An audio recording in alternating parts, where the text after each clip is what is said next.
La première question que j'ai à vous poser, c'est qu'est-ce que représente l'être humain en islam? L'être humain, on peut dire que c'est le centre de l'univers. C'est le centre de l'univers dans le sens où Allah Azza wa Jal, c'est lui qui l'a choisi pour qu'il soit son vicaire sur terre, c'est-à-dire le représentant de Dieu, l'humain, sur terre. Euh, Allah Azza wa Jal, il dit dans le Coran, إني جاعل في الأرض خليفة قالوا أتجعل فيها من يفسد فيها ويسفك الدماء ونحن نسبح بحمدك ونقدس لك. C'est-à-dire que Allah Azza wa Jal, à un moment donné, il a choisi l'être humain pour qu'il soit son vicaire, son lieutenant sur terre. Et les anges avaient, entre guillemets, donc objecté pour dire pourquoi pas nous, alors que nous t'exaltons, nous te glorifions. Allah Azza wa Jal, il avait donné une réponse, il dit Inni a'lamu ma la ta'lamun.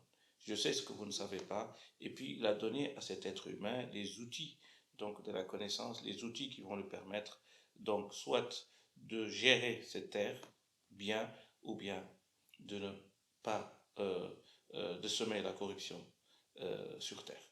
Et donc en tout cas l'être humain qui est sur qui le choix de Dieu, donc en dehors des anges, en dehors, euh, on va dire, de tout autre être, les animaux, les plantes et d'autres, c'est lui qu'Allah Azza wa Jal a choisi. Donc cet être a une grande importance parce qu'il porte le projet de Dieu sur terre. Et malheureusement, euh, dans une autre sourate, Allah Azza wa Jal nous dit Inna aradna al-amanata. Donc, lorsqu'Allah Azza wa Jal, il a déposé donc cette amana على السماوات والأرض والجبال وأشفقن منها وحملها الإنسان إنه كان ظلوما جهولا. Et donc, les montagnes, euh, les cieux, la terre, ils ont refusé de porter cette amana. Mais c'est l'être humain qui, d'ailleurs, certains savants nous disent qu'en fait, au départ, cette amana ne lui était pas adressée. Ne lui était pas adressée parce qu'Allah il a dit Inna aradna al-amanata ala samawati wal ard wal jibal. Donc c'est les cieux et la terre et les montagnes. Ils ont décliné. C'est l'être humain dont Allah ne parlait pas avec lui. Et c'est cet être humain-là qui est venu de là, il dit moi je suis capable et donnez-moi cette responsabilité. Et là Allah dit Innahu kana zaluman jahula parce qu'il ne sait pas réellement la quintessence, la lourdeur donc de cette amana. Donc l'être humain est au centre donc de ce globe terrestre. Et nous avons pris une grande responsabilité, subhanallah. Oui, effectivement. J'aimerais revenir un petit peu au titre. Qu'est-ce que veut dire la sacralité de la vie humaine? Alors cet être est sacré, que Allah a choisi, il est sacré. D'ailleurs, il n'est pas le seul être sacré. Tout ce que Allah a créé est sacré. Ça, il faut le mentionner. Mais l'être humain, euh, il a une sacralité, on va dire, en plus.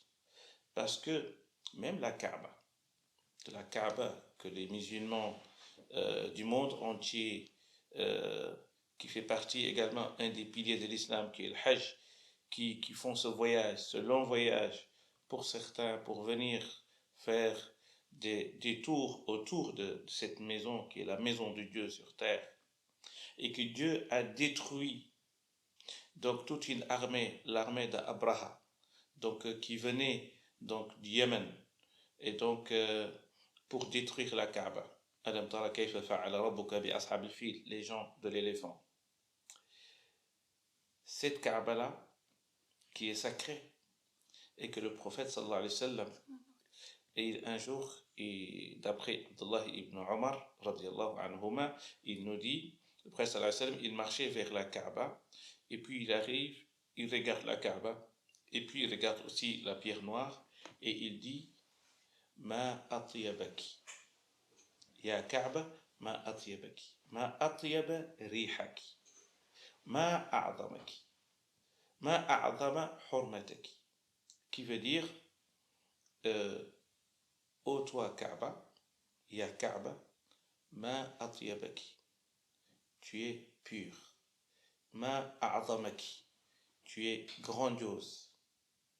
cette Kaaba-là, la sacralité de l'être humain, elle est beaucoup plus importante que la sacralité de cette Kaaba.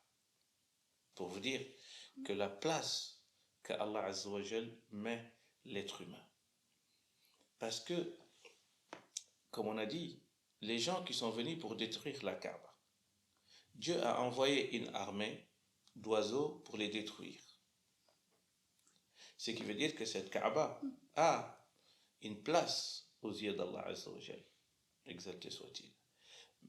Alors que l'être humain, Allah Azza wa Jal aussi, nous a donné tous les outils pour préserver sa sacralité. Et c'est pour cela d'ailleurs, parmi ce qu'on appelle les 5 universaux en islam, c'est-à-dire le fait de préserver nafs, l'être humain, pour qu'il ne soit pas tué, son honneur, sa descendance, ses biens, tout ça, en fait, sont sacrés aux yeux de Dieu.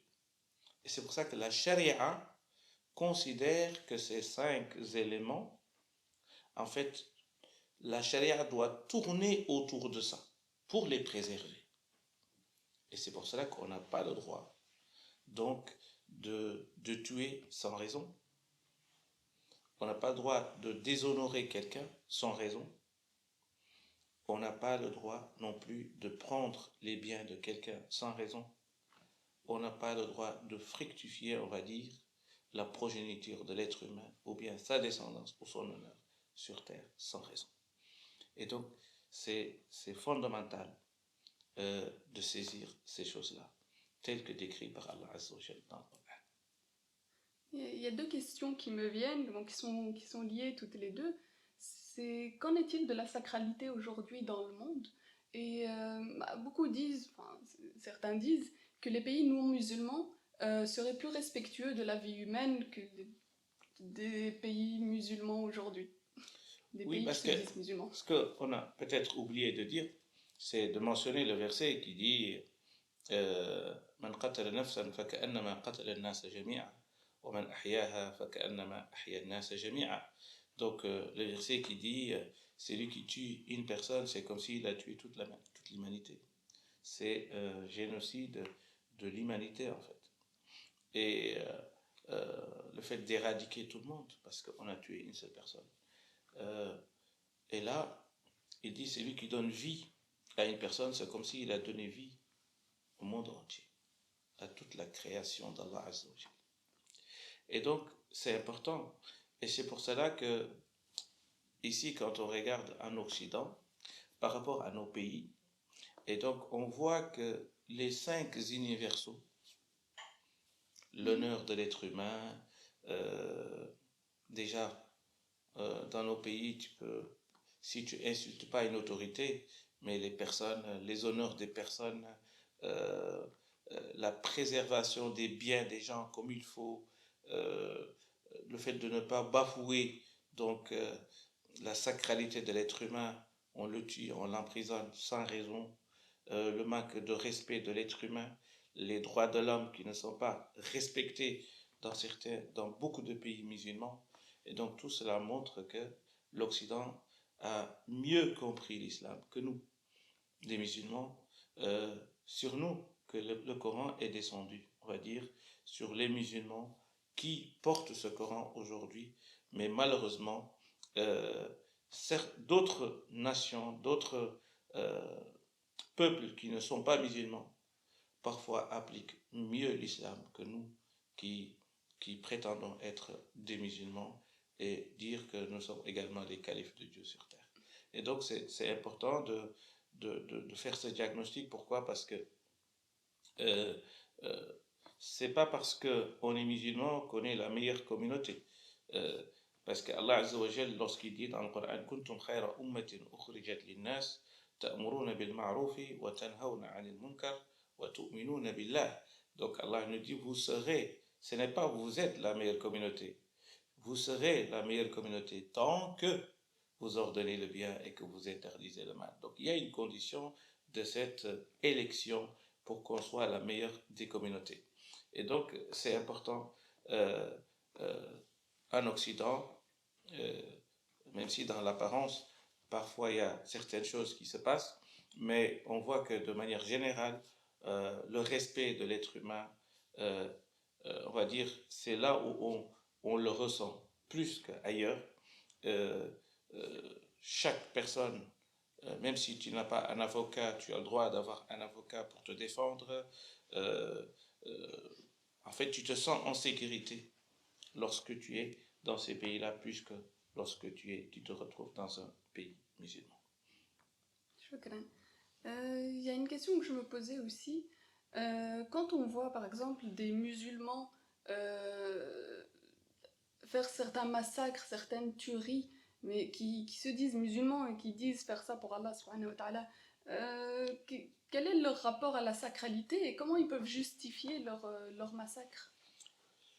Oui, ça c'est un vieux débat parce que, comme vous le savez, mais qui est encore récent, parce que depuis juste avant, on va dire, ça a commencé avec la Al-Qaïda et puis Daesh au Moyen-Orient.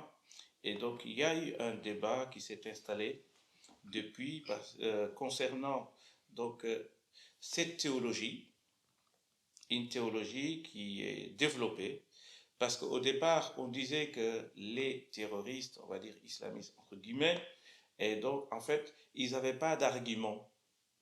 C'est-à-dire, c'est des gens qui ont été instrumentalisés, manipulés, et qui œuvrent pour tuer, pour massacrer, commettre des attentats à gauche et à droite au nom de l'islam, mais ils n'avaient pas des arguments. Après ce moment-là, il y a une période qui est venue juste après, c'est, on va dire, le scientisme, on peut appeler ça comme ça, du salafisme djihadiste, c'est-à-dire le terrorisme scientifique. Ça veut dire quoi? Ça veut dire qu'ils ont eu des théoriciens, des savants qui puisent dans le Coran, qui puisent dans les sources de l'islam. Et quand je dis les sources de l'islam, c'est-à-dire les, euh, les sources principales de l'islam. Bukhari, Muslim, et ils puisent également des grands savants de l'islam. Et parfois même, ils prennent leurs sources des compagnons. Ce qui veut dire qu'ils ont quelque chose de solide pour défendre leur position, pour commettre des attentats dans les pays occidentaux ou ailleurs. Et c'est ça qui s'est développé il y a, on va dire maintenant, presque 2 décennies. Et c'est connu dans le monde de la théologie, ceux qui étudient donc les courants djihadistes, etc. Ils ont des cerveaux, des penseurs qui ont écrit d'ailleurs beaucoup de livres en fait, en théorisant leur position. Pourquoi les attentats à Bruxelles, pourquoi les attentats à New York, pourquoi les attentats, etc., etc. En fait, pour vous expliquer simplement la situation, c'est que ces personnes-là, ils sont allés dans le Coran. Par exemple, on peut donner le verset numéro 5 de la sourate 9, sourate Tawbah. D'ailleurs, ce verset-là est connu dans la théologie sous le nom le verset de l'épée. Ayatul Sayf. Le verset de l'épée, ça veut dire quoi? Parce que le verset dit فَإِذَا انْسَلَخَ الْأَشْهُرُ الْحُرُمُ فَاقْتُلُوا الْمُشْرِكِينَ حَيْثُ وَجَدتُّمُوهُمْ وَخُذُوهُمْ وَاحْصُرُوهُمْ إِلَى آخِرِهِ. Et donc, le verset dit après que les mois sacrés passent, tuez les polythéistes où que vous les trouvez. Ce qui veut dire qu'après les mois sacrés, quand tu vois un Belge ou un Français ou un Américain qui n'est pas musulman, il faut le tuer. Et donc c'est ça le raisonnement. Et pour eux, le verset, il est clair. Et puis, ils ne s'arrêtent pas sur ce verset-là. Parce que ils vont également te dire que ce verset-là a abrogé 124 versets dans le Coran. Et, ou bien 114 versets. Deux versions en fait. Y compris le verset qui dit la ikraha fi din, pas de contrainte en religion. C'est-à-dire le verset qui est fondamental, qui est un principe dans le Coran, qui dit pas de contrainte en religion, la ikraha fi din, ce verset-là, il est caduc. Il n'est pas valable. On peut le lire pour avoir des hasanat, des bonnes actions, parce que c'est du Coran, mais il n'a aucune utilité pour les musulmans. On doit le lire parce qu'il est abrogé, il est mansour. Et qui l'a abrogé? C'est le verset de l'épée. Alors, tous les versets qui parlent de liberté, de croire ou de ne pas croire, sont abrogés par ce verset-là. Parce que ce verset-là est descendu à la 8e année, pour certains à la 9e année, donc de la révélation, de l'hijra, de l'émigration à Médine. Je ne parle pas de la Mecque, parce que la Mecque c'était 13 ans. Et puis après on a, on va dire, 10 ans à la Mecque, et donc 8e, 9e année, ce verset-là a été révélé. Pour eux, ce verset-là a abrogé tous les versets qui ont été révélés avant. Et ceux qui disent cela, il y a un compagnon, c'est Abdullah ibn Abbas, qui dit que ce verset-là a abrogé les autres versets.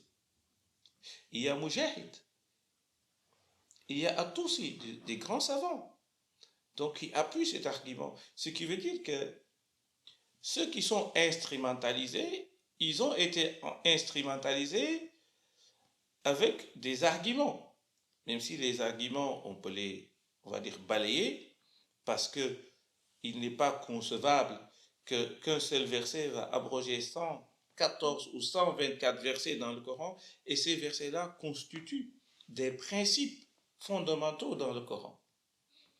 Le verset qui dit فَمَنْ شَاءَ فَلْيُؤْمِنْ وَمَنْ شَاءَ فَلْيَكْفُرْ, celui qui veut qu'il croit, celui qui ne veut pas ne croit pas, ce verset pour eux, il est abrogé. Lesta alayhim bimusaytir, tu n'as aucune hégémonie sur les gens. Toi, le prophète, c'est abrogé. وَمَا عَلَى الرَّسُولِ إِلَّا الْبَلَاغُ, le prophète, sa mission se limite seulement à transmettre. Tu n'as pas de force ni de contrainte à faire sur les gens. Tout ça. Et donc, là, on voit qu'il y a une théologie qui a été construite de toutes pièces par des gens pour toujours instrumentaliser et idéologiser l'islam. Et c'est ça aujourd'hui que malheureusement tout le travail, en tout cas en tant que théologien, pour moi, c'est là où on doit plus travailler, c'est un travail de déconstruction.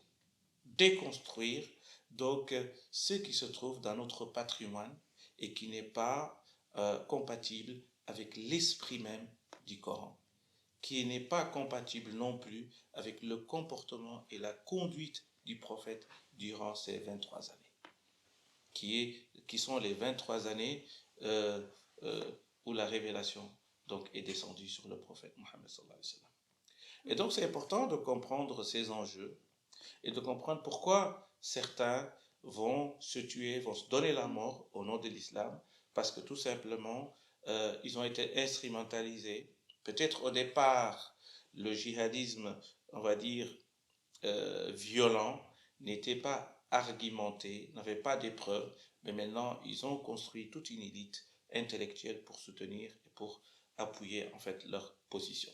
D'où la nécessité donc d'un travail de reconstruction donc de la théologie, c'est-à-dire de tamisser donc dans nos ouvrages, dans nos sources, parce qu'il y a des éléments en fait qui sont dans des livres tels que le Bukhari, tels que Muslim, tels que des livres de référence, en fait, ou des paroles de compagnons que l'on trouve dans certains livres. Et donc, tout cela doit être revu. D'accord. Mais je me demandais justement à propos de ces versets et de ces hadiths, est-ce qu'ils n'ont pas simplement été décontextualisés? Oui, c'est ce que je suis en train, ce que j'ai expliqué depuis tout à l'heure. En fait, le travail de déconstruction part de là, c'est-à-dire le fait d'expliquer que ce verset-là, il a été sorti de son contexte, parce que le contexte, c'était un contexte de guerre. Donc, il faut comprendre que dans le Coran, lorsque Dieu dit ceci, par rapport à certains, c'était pas par rapport au monde entier, du temps du prophète jusqu'à la fin des temps, parce qu'il y a ce qu'on appelle al-ahkam al-waqtiyya, qui sont vraiment importants, c'est-à-dire des statuts temporels. parfois il y a aussi des statuts al-ahkam al-siyaqiyya, c'est-à-dire que le Coran parle ici d'un contexte bien précis. Donc il ne faut pas sortir du contexte pour généraliser. Et c'est pour cela que dans les sciences islamiques, il y a ce qu'on appelle l'am. Dans les versets, il y a l'am, wal-khas, al-mutlaq, al-muqayyad. Et donc, si on ne maîtrise pas tout ça, on risque de tomber dans ce que vous venez de dire, c'est-à-dire qu'on mélange les pinceaux, et puis après, chacun prend du Coran et en faire ce qu'il veut. Ce qui l'arrange. Ce qu'il arrange. Barakallahu fik pour ces précisions. J'ai juste une dernière petite question. Oui. Vous avez parlé du lien entre honneur et sacralité.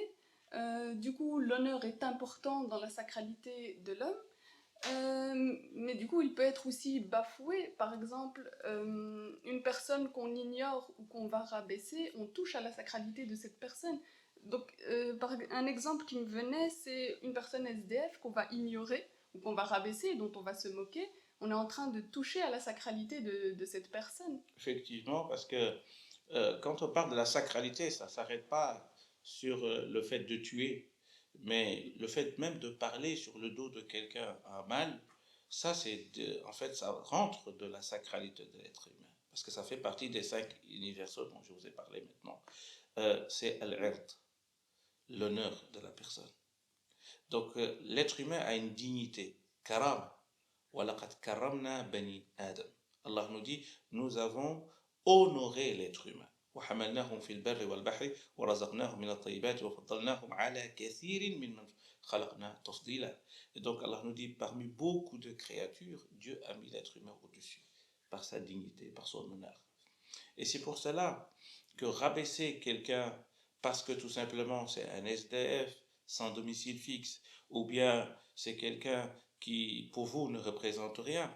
Et là, il me vient à l'esprit, et donc vous savez que dans l'islam, dans la théologie, on parle de 7 enfants, bébés qui ont parlé à bas âge, c'est-à-dire 7 personnes qui ont parlé à bas âge, c'est-à-dire des personnes qui ont parlé alors qu'ils ne devaient pas parler, parce que normalement, ils ne devaient pas avoir la capacité de parler, y compris Isa, alayhi salam.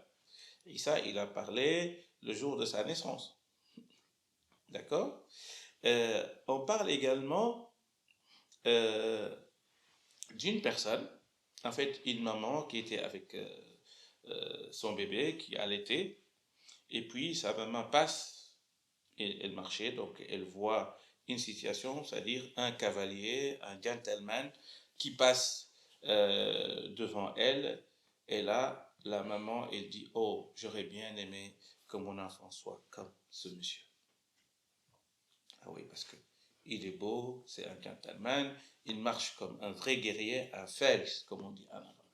Elle dit, ah, j'aurais bien aimé que mon enfant soit comme lui. Et puis, l'enfant se lève et dit, et enlève en fait sa bouche du sein de sa mère pour dire non, que Allah ne me fasse pas comme lui. Et là, Abu Huraira qui raconte le hadith qui dit, le prophète sallallahu alayhi wa sallam, il a mis même sa main dans sa bouche pour montrer comment l'enfant, il a enlevé donc sa bouche, sa langue du sein de sa mère.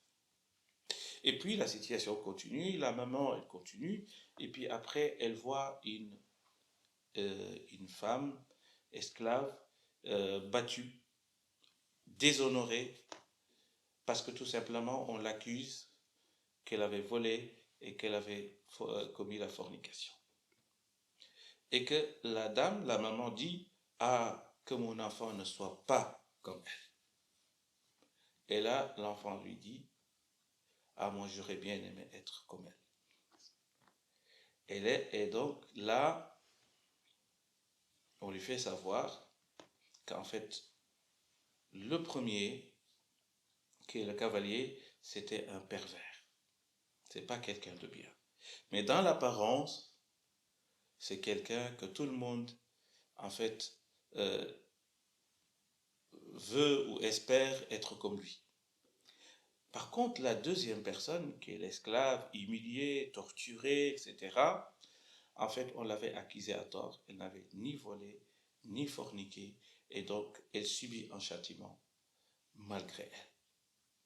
Et donc cette situation-là nous donne donc euh, une vue d'ensemble ou bien une idée juste et correcte sur l'honneur de la personne. Parce qu'on ne peut pas juger un SDF parce qu'il est SDF, on ne peut pas juger quelqu'un parce qu'il est pauvre, on ne peut pas juger quelqu'un par son statut social.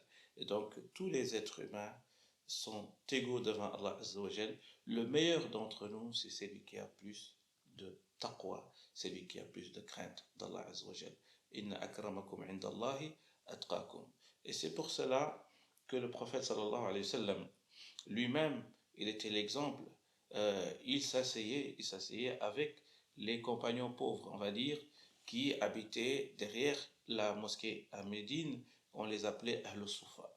Et que le Coran est venu même et faire des éloges sur cette personne-là. Yuriduna wajha. C'est ceux qui cherchent la face d'Allah Azza wa Jal et qui ne cherchent pas les honneurs et les succès de ce bas monde. Et donc c'est important de ne pas juger non, avec l'apparence et de rester humble. Parce que tout ça, à la fin, c'est d'être humble et de savoir qu'on n'est pas mieux que les autres.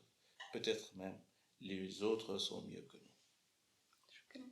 Mais du coup, le musulman aurait-il aussi le devoir de préserver l'honneur de ses frères ou de la vie humaine de manière générale?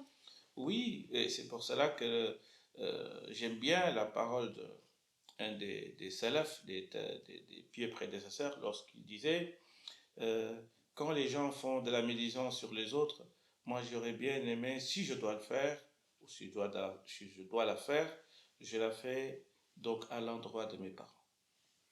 On lui dit pourquoi tu fais de la médisance à l'endroit de tes parents? Il dit parce que quand on fait la médisance sur les autres, en fait, on leur donne nos hasanat, on leur donne nos bonnes actions. Et si je dois la faire pour quelqu'un, je dois la faire pour mes parents, parce que c'est eux qui méritent plus. Donc, mes hasanat, mes bonnes actions. Et donc, c'est important donc, de préserver l'honneur des autres, de ne pas colporter des informations fausses, parfois même vraies, mais qui peuvent semer la zizanie, faire la médisance, namima, le fait de semer la zizanie entre les gens. Donc tout ça, ça fait partie de la préservation donc, de l'honneur, parce que tu n'as pas le droit de dire sur quelqu'un ce qui est faux. Et même si parfois c'est vrai, mais si tu le dis pour le dénigrer, ça devient également. Et c'est pour ça que le prophète sallallahu alayhi wa sallam, lorsqu'on lui a dit, lorsqu'on lui a questionné sur la médisance, et si on dit sur la personne ce qui n'est pas vrai, il a dit faqad bahatta. Ça veut dire que là tu as inventé toute une histoire sur la personne qui n'est pas vraie, qui est fausse, et donc tu lui as causé du tort, et donc tu n'as pas su préserver son honneur. Parce qu'il mérite qu'on lui accorde cet honneur-là, comme tout être.